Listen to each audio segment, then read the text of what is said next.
Invitée de la bande originale sur France Inter, Valérie Damido a confié la réaction des dirigeants de M6 lorsqu'elle leur a demandé de jouer dans une série. Un engouement très limité. Ce mercredi 26 avril 2023, Valérie Damido était l'invitée de la bande originale, sur France Inter, afin d'évoquer son One Woman Show, qu'elle joue actuellement au Théâtre du Marais, à Paris. L'occasion pour la célèbre animatrice de revenir sur ses années passées au sein du groupe M6. Près d'une décennie marquée par son émission DSO, bien sûr, mais au cours de laquelle elle a aussi eu la chance de s'essayer à la comédie, dans la série Victoire Bono.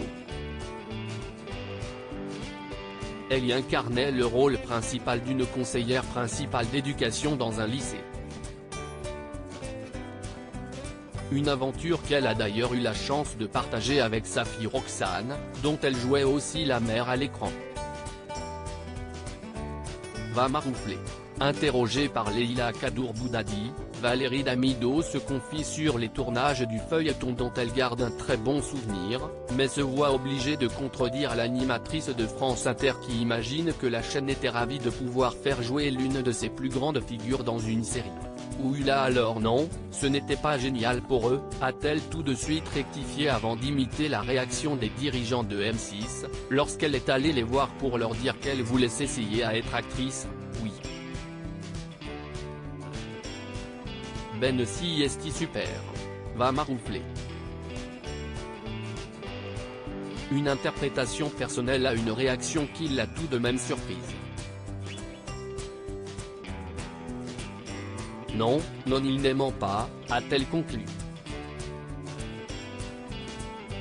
L'accueil du public avait lui été bien meilleur puisque le tout premier épisode de Victoire Bono, diffusé en 2010, avait réuni plus de 4,5 millions de téléspectateurs soit quasiment 19% de part de marché, de quoi se classer deuxième des audiences de la soirée. Valérie Damido révèle pourquoi elle a quitté M6 il y a quelques jours. Valérie Damido se livrait sur son parcours à la télévision et ce qui l'avait poussé à calquer la porte de DSO en 2015. Je suis partie parce que j'avais l'impression que le concept était massacré par le montage, taclait l'animatrice qui a tenté de rebondir avec une nouvelle émission sur la TNT. L'herbe n'a pas été plus verte sur Énergie 12 qui a vite préféré les anges et la télé-réalité, avait-elle expliqué dans les colonnes de Closer, regrettant de sentir aujourd'hui sous-exploité sur TF1. À lire aussi le concept était massacré, Valérie Damido revient sur la fin brutale de DSO.